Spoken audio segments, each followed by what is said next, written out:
नमस्कार, आदाब, सत श्री अकाल। आप देख रहे हैं घटना AKP 24 अजय पंडित के साथ। दोस्तों, कभी कभी कुछ घटनाएं ऐसी होती है जिनका जवाब पुलिस के पास नहीं होता, विज्ञान के पास नहीं होता और समय बीतने के बाद भी उनके सवाल अनसुलझे नजर आते हैं। आज की कहानी भी ऐसी ही है। एक कहानी है एक लड़की, एक ट्रैकिंग कैंप, घना जंगल, ऊंचे पहाड़ और कड़ाके की ठंड, और फिर अचानक एक इंसान ऐसे गायब हो जाना जैसे वह कभी वहां था ही नहीं। 20 दिन बीत चुके हैं, सैकड़ों लोग तलाश कर चुके हैं, ड्रोन उड़ चुके हैं, हेलीकॉप्टर खोज कर चुके हैं, पुलिस, SDRF, NDRF, ITBP सब लोग लगे हुए हैं, लेकिन बबीता पांडे का कोई पता नहीं। न मोबाइल मिल रहा है, न कपड़े मिल रहे हैं, न बैग, न कोई सुराग, न कोई गवाह। दोस्तों, और तो और अब इस रहस्य में एक नया मोड़ आ गया है। उत्तराखंड के लोग कह रहे हैं बबीता को परिया ले गई है। क्या सचमुच ऐसा होता? क्या सचमुच ऐसा हो सकता है, या फिर इस रहस्यमय के पीछे कोई और सच्चाई छिपी है? आइए शुरू से पूरी कहानी समझने की कोशिश करते हैं, जानने की कोशिश करते हैं। बबीता पांडे कौन था? बबीता पांडे एक पढ़ी लिखी और महत्वाकांक्षी युवती थी। वह MBA की पढ़ाई कर रही थी। दोस्तों के अनुसार उसे घूमने फिरने और नई जगहों का एक्सप्लोर करने का बहुत ही शौक था। वीडियोग्राफी शूट करना, फोटो खींचना उसकी पसंदीदा हॉबी थी। जहाँ भी जाती थी तस्वीरें जरूर खींचती थी। 29 मई 2026 को उसने अपने 2 साथियों के साथ उत्तराखंड के मशहूर ट्रैकिंग डेस्टिनेशन दयार बुग्याल जाने का प्लान किया। उसे नहीं पता था कि यह छात्र यात्रा उनकी जिंदगी की सबसे रहस्यमय यात्रा बन जाएगी। उत्तराखंड का दायरा बुग्याल भारत के सबसे खूबसूरत एल्टीट्यूड घास के मैदानों में गिना जाता है। चारों तरफ बर्फ से ढके पहाड़, घने जंगल, गहरी खाइयाँ और दूर दूर तक फैली प्राकृतिक सुंदरता। लेकिन इसी सुंदरता के बीच कई रहस्य भी छिपे हुए हैं। 29 मई की सुबह बबीता और उसके दोस्त थैरल गांव पहुंचे। अपनी कार पार्क की, बड़े बैग कार में छोड़ दिए और जरूरी सामान लेकर ट्रैकिंग शुरू कर दी। घंटों की चढ़ाई के बाद वे कैंप साइट तक पहुंचे। शाम तक सब कुछ समान था। इसके बाद हंसी मजाक, फोटोशूट, वीडियो शूट और खाना पीना, और फिर रात में सोने के लिए चले गए। लेकिन किसी को पता नहीं था कि यही रात एक बड़ा रहस्य बन जाएगी। दोस्तों के मुताबिक रात 11 बजे बबीता कैंप से बाहर निकली। उसके हाथ में मोबाइल था, वह अकेली थी। दोस्तों ने सोचा कि शायद थोड़ी देर में टहलकर वापस आ जाएगी, लेकिन वह कभी वापस नहीं आई, कभी वापस लौटकर आई ही नहीं। लगभग 20 दिन हो चुका है। कैंप के पास मौजूद कुछ लोगों ने बताया कि वह मोबाइल पर गाने सुन रही है, ऊंची आवाज में गाने सुन रही है। कहा जाता है कि गानों की आवाज काफी तेज थी। एक शिक्षक ने उसे टोका था कि यहाँ पे इतनी तेज आवाज में गाना मत सुनो, तुम्हें परिया उठा ले जाएगी। लेकिन बबीता ने कहा कि वह जल्द ही अपने टेंट में लौट जाएगी। उसके बाद वह अचानक गायब हो गई। सुबह का समय था। अगली सुबह जब दोस्तों की आंखें खुली तो बबीता वहां नहीं थी।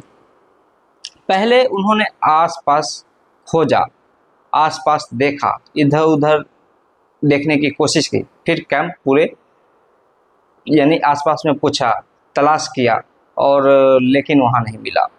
लेकिन कोई फायदा भी नहीं हुआ।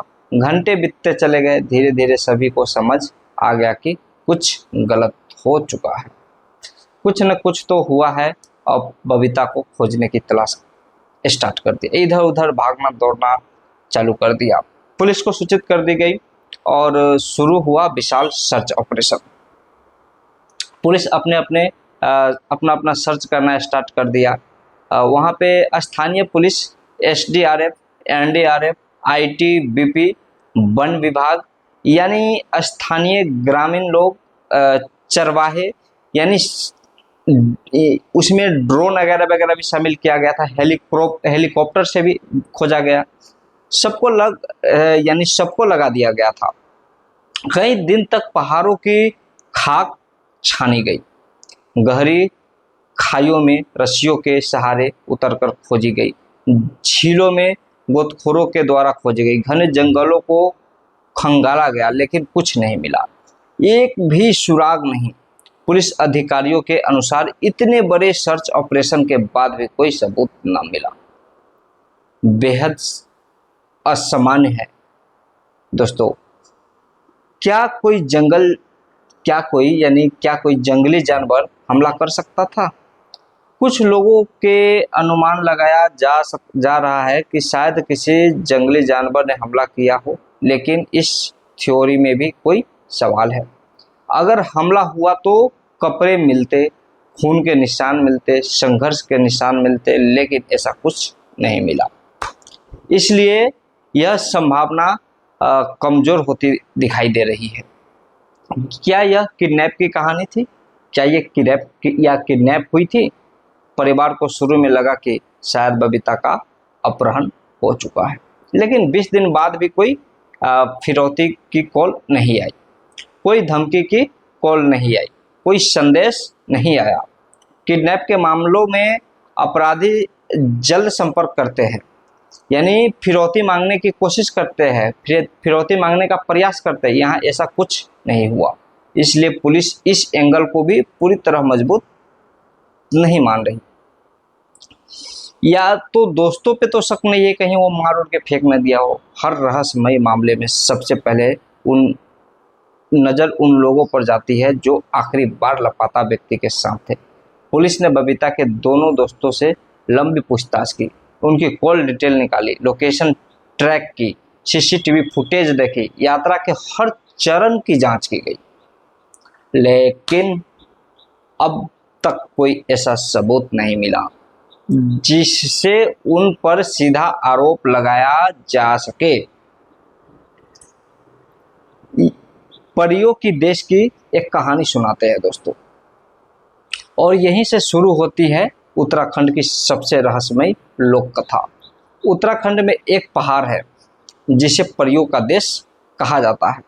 आज भी वहाँ सरकारी बोर्ड लगे हुए हैं, सरकार के कुछ दस्तावेज में लिखे गए हैं, उन पर लिखा है, उस बोर्ड पे लिखा है, परियों के देश में आपका स्वागत है। स्थानीय मान्यताओं के अनुसार यहाँ 9 परियां रहती है। कहा जाता है कि सदियों पहले राजा आशा रावत की 9 बेटियां थी। एक दिन वे रहस्यमय रोशनी का पीछा करते हुए पहाड़ों की तरफ चली गई, फिर कभी वापस नहीं लौटी। बाद में लोगों ने माना कि वे परियां बन गई है। आज भी कई गांवों में यह मान्यता जीवित है कि परियां वहां रहती है। परियों के नियम स्थानीय लोग मानते हैं कि परियों के कुछ नियम हैं। रात में शोर नहीं करना, गंदगी नहीं फैलाना, जंगल का अपमान नहीं करना, प्रकृति के नियमों का पालन करना। जो इन नियमों को तोड़ता है उसे परियां अपने साथ ले जाती है। कई ग्रामीण आज भी इस पर विश्वास करते हैं। जीतू किसान की एक कहानी सुनाते हैं आपको दोस्तों। एक पुरानी लोक कथा के अनुसार जीतू नाम का एक किसान बांसुरी बहुत मधुर बजाता था। उसकी बांसुरी की धुन दूर दूर तक सुनाई देती थी। कहा जाता है कि परियां उनकी धुन से इतनी प्रभावित हुई कि उसे अपने साथ ले गई, लेकिन आज तक वो कभी वापस आया नहीं और वह फिर कभी वहाँ पे लौट कर भी नहीं आया, अपने घर भी नहीं आया। यही कहानी आज भी उत्तराखंड के कई इलाकों में सुनाई जाती है। क्या बबीता को भी परियां ले गई है? क्या बबीता को परियां उठा ले गई है? क्या बबीता नहीं मिल सकती? बबीता के परिवार ने अपने कुल देवता से सवाल किया। परिवार का दावा है कि उन्हें बताया गया है कि बबीता को परिया ले गई है। इसके बाद सोशल मीडिया पर यह बात तेजी से फैलने लगी, लेकिन पुलिस इस दावे को नहीं मानती। पुलिस का कहना है कि जांच केवल तथ्यों के आधार पर होगी। मोबाइल फोन, उनका लोकेशन, उनका हर एक चीज खंगाला जाएगा। दोस्तों के अनुसार 11 बजे तक बबीता के फोन में लगभग 55% बैटरी थी, लेकिन कुछ समय बाद फोन बंद हो गया।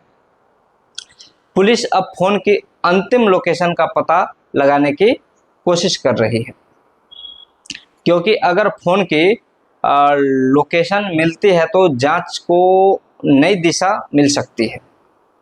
सबसे बड़ा सवाल दोस्तों, आखिर बबीता गई कहाँ? क्या वह रास्ता भटक गई या कोई हादसा हो चुका है उनके साथ?